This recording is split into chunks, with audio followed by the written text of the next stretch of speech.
Hello, ladies and gentlemen. Welcome to another edition of the Midweek War. I am Eamon Payton. Hi, guys, because I've been gone for a while. But I'm excited to talk about Midweek Wrestling. Mad Mike is not here, unfortunately. He's out of business to attend to because neither of us can be in the same place, apparently.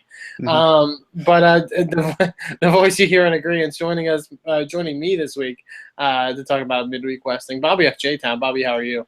How's it going? I'm doing great. Ready to talk about some NXT. We got some stuff to talk about. Yeah. A certain tournament that is falling apart at the seams. Seemingly, yes. Bobby, what's your one word for NXT? Injuries. Yeah. My one word is, huh. It was a very interesting episode. It was a very interesting episode, definitely. Bobby, what's your one good thing about NXT this week? An interesting way to get around an injury, I'll say.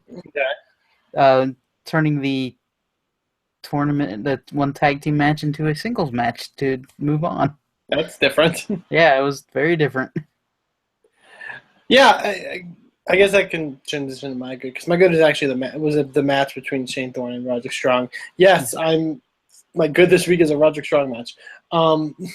That sounds to me. I actually really like this match. I thought they made Roddy look really good. We've had people on this show though complain in the past about TM61's character development. I'm of the opinion I don't really care. They're Australian. That's their character development. Yeah, and they're really good at wrestling, which I agree, because I think Shane Thorne was really awesome in this match, and I really enjoyed it. I just thought it was a fun little match, like you said, kind of a creative way to handle the whole Austin Aries doesn't have an eye thing. It's missing. Have you seen this eye? Yeah, it was bad. But no, I like I said, really enjoyed the match. I also thought it was cool that Roddy got beat, which you could say a lot for that being his second match ever in NXT, and he's won. I think they're going to lose anyways, just because TM61 is an actual tag team. Yeah, I guess. Even though they're named after a Pokemon move. True, they are. But yeah, it definitely felt like an upset. It felt like an upset in a good way, because it was Aries and Strong. So yeah, I actually had a tweet that I renamed the tag team tournament. The Dusty Rhodes Not Able to Physically Compete Classic. Yes. Because just there's so many injuries, and it's like the team that I thought was gonna win it all is out. Yeah. I thought a couple teams I thought were going to win it are out. I thought the Revival was going to take it this year, just because they're the best tag team in NXT right now. But what do I know? Going towards that, Bobby, what's your bad for this week? I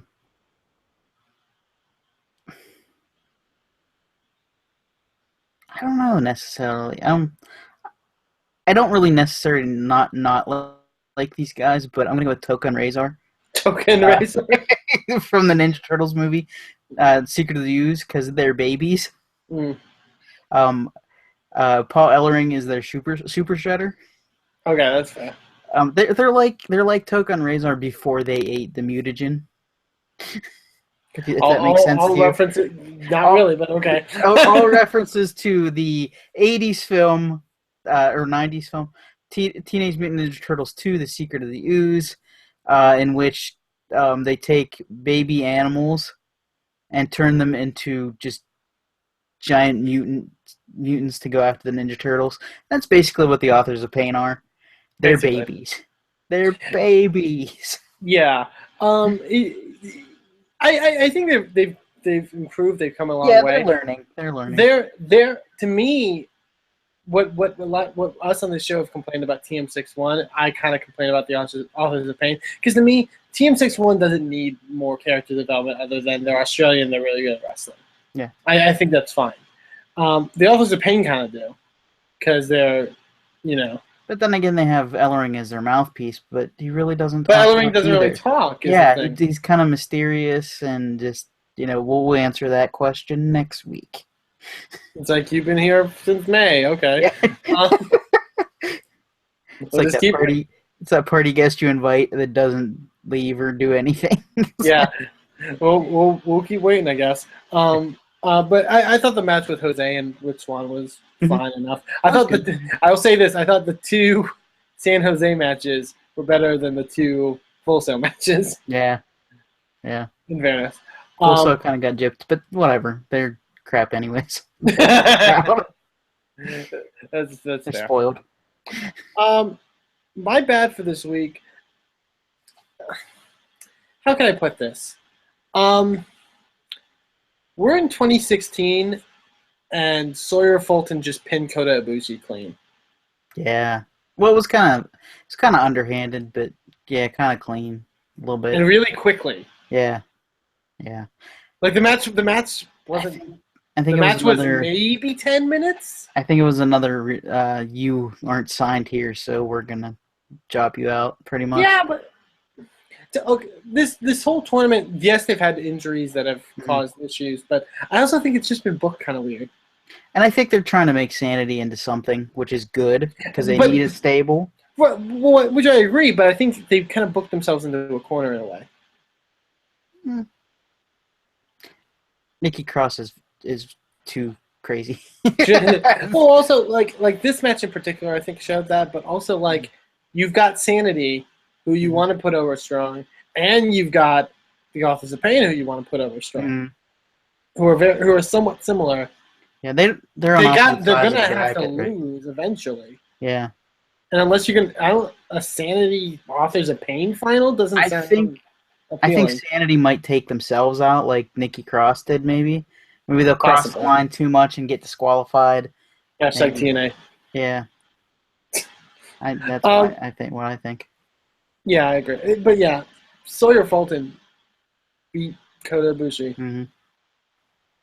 Yeah, I don't know how to feel about tattoo necklace is finally giving him strength. Because either way, if Hideo Itami was still in this, like they were still going to do them against Sanity, so they would have ran into the same problem. Yeah, and it's like I'm starting to think it may not have been a good idea to debut Sanity in the tournament. Yeah, they're either going to win or they're gonna look not as strong. I don't know. Is there a way to make them? I guess just a disqualification round. I guess, but then again, but then you get a disqualification combined with like all the other crap that's been happening in this tournament. Yeah. Like it's very weird. It's like this is a lot like the Deadly Games tournament to me, where it's like someone loses by DQ, and then like there's this like X-Pac and William Regal went to like a time limit draw or whatever, and like it's all this weird stuff, and it's like, oh no. Going to go Broadway. Yeah. But yeah, that's mine, because like I know you're not signing Kota, but like it's Kota. Like, yeah. You know what made me sad this week? No Oscar. There was no Oscar. We did get a promo package thing. Yeah. Like the Mickey James Oscar match, which still should be great. Takeover still looks great. It's just this whole show was basically all the Dusty tournament. And yeah. Although they snuck in there the return thing. Yeah, someone's returning. We have no idea. They just literally like, here's the NXT crowd cheering, and then you want to take a guess who it might be? I literally have no clue. I'm thinking it might be Elias Sampson. Could be. He's kind of back. Well, it also made me think, like, who's failing on the main roster that's going to come back from NXT? Hey. Is Tyler Breeze okay? Is he done being a buddy cop on the YouTube channel? I don't want that to end. I want him and Dango to be friends forever. Dango. Charles. He did a shout out on Raw. He did, in fairness. Yeah, Bobby, what would be your change for NXT this week? Less tag team tournament. Okay. I think they should have not focused all on the Dusty Rhodes tournament. I mean, it's great. I just am not invested in it as much as the last tournament was. Yeah, I don't did know like them why. going in between. I did like them going in between the San Jose show and the Yeah, Full Sail thing. Like I thought yeah, that that was was cool. different. Yeah, yeah. Definitely. My bad for this, or my change for this week. Again, in the case of booking yourself into a corner, maybe, but like, if you're gonna do an injury, like a legitimate injury thing, like, and I think it's because the timing of it was weird from when they taped Mhm. this or whatever. Um, it makes the Shane Thorne Roderick Strong thing weird when Scott Dawson comes out the next segment saying that he's injured and can't compete. And Yeah, they and they're did it like, back to and they're just back. like, and they're just like, you guys advance. They just did it back to It's back like, too. Right why doesn't William Regal come out and have Dash Wilder fight like Gargano or whatever? Yeah, yeah. Like, also, But oh, go ahead. Hideo gets injured. Austin Aries gets injured, and then you're gonna fake an injury for Scott Dawson to. I don't think he was faking an I injury. think I am 100%. I think. Well, he was on crutches for a while, if you remember. Was he? Yeah, he was on crutches for a little while. I think it was a legit injury. I think they played it off as him faking it, but I think he because had it read to me as this is something I'm doing because we're secretly cowards and fear DIY. No, I think they played it off that way, but I think he is legit injured. I think because I remember a couple weeks ago he was on crutches, like backstage. Oh, okay. Yeah, I think somebody took like a picture and they said they're like he got in fairness, he loves the old tour territory days. Maybe he's just selling the gimmick. I don't know. Yeah. And if anybody does have that right, it's the Revival because they're amazing. They're great. They're like one of my favorite tag teams. It was a good segment. It just really contradicted the segment before. Yeah. Because it's like, where's Regal? Like, he didn't make it this week. I think they tried to like because they were like, we're choosing to drop out or something. Yeah. Like I get what they try to do. If it's a legit enemy, then it's just a case of the curse of the Dusty Tag Team Classic. But like if it's not, like that's just like it's kind of weird. They still got a Clink Me Jack in there. Clink Me Jack. Yeah. I love that. I don't know why. It's damaging to the belts, but it's awesome. You're gonna scrape the belt. Yeah, this tournament's been weird. Because you've got, the injury stuff. You've got a singles match in a tag tournament. You had the thing where Ty got squashed basically. Yeah. He didn't even wrestle, which was cool. A lot more storyline this time around. Really, a lot more storyline. And I guess only the finals are happening at Takeover, not the semis and the finals like last year. Which okay. Which yeah, I'm fine with that. But also, like, I don't see where a lot of these like. That also means there's a lot of people on the card that are missing and that don't have stories. Yeah.